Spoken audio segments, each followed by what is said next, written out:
Got some news for you this morning on cabinet moves in a potential Biden administration. You guys are going to enjoy this. So Elizabeth Warren still believes she has a shot to be Treasury Secretary. This is according to Politico.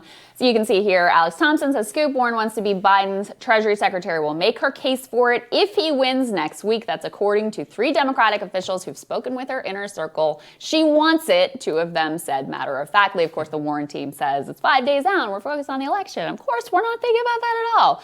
All right. This has always been, this is why she didn't endorse Bernie. This is why she stayed in the race as long as she did. And this Hillary. is why she's, abandoned all of her principles and gone to Joe and said, look, I lost, you won, I'm totally with your principles. Let me do some high dollar fundraisers for you, even though that goes against everything that I've been saying, at least for the past year, about how I feel about big money in politics. This is the play, and it is definitely not going to happen. Why? Because the donors don't want it, number one, and they've got a good excuse that they're going to use. I can tell you 100% what they're going to say. Like, Elizabeth Warren would be great. They'll send this to the press, but look, there's a Republican governor of Massachusetts who would get to appoint her successor in the Senate.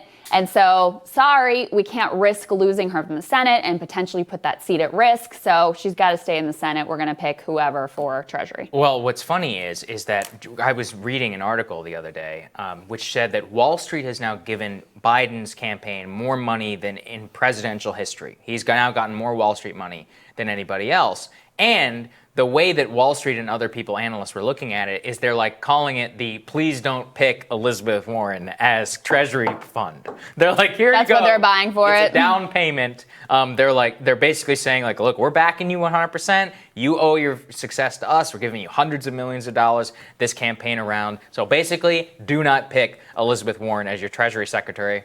I think that tells you everything you need to know. They're taking the money cash in hand. I'm not saying any promises or whatever have been made, but you'd be a fool to think that that's not going to be in consideration when staffing time comes around. Also, the Obama people are still like hurt and bitter. Yeah, they're mad. Right? That she dared criticize them at all during his administration. Yes. And so, to the extent that Joe's listening to any of, to Barack Obama or any of the people around him, which I think he fairly significantly is, that makes it more unlikely. And honestly, I wish that that I would expect her to be as fierce as they seem to think that she would be. Mm-hmm. But I will say, Anna, the people that are being floated, she would definitely be the most progressively aligned one. The other person that got floated from this was a prospect piece. I can't remember if it was David Dane or one of their other journalists who broke this, that they're also considering Gina Raimondo, who's the governor of Rhode Island. Mm-hmm. And okay, so she is as corporatist as you could possibly get. I think she was a venture capitalist. Yes. Rhode Island is an overwhelmingly blue state. So the way that you win elections in Rhode Island is by running as a Democrat. If it wasn't an overwhelmingly blue state where you have to run as a Democrat to win office, essentially, she would not be a Democrat. She would be a Republican. She cut pensions, screwing over workers in the state. She cut Medicaid. This is a very conservative-minded person in terms of economics. So it's interesting, though.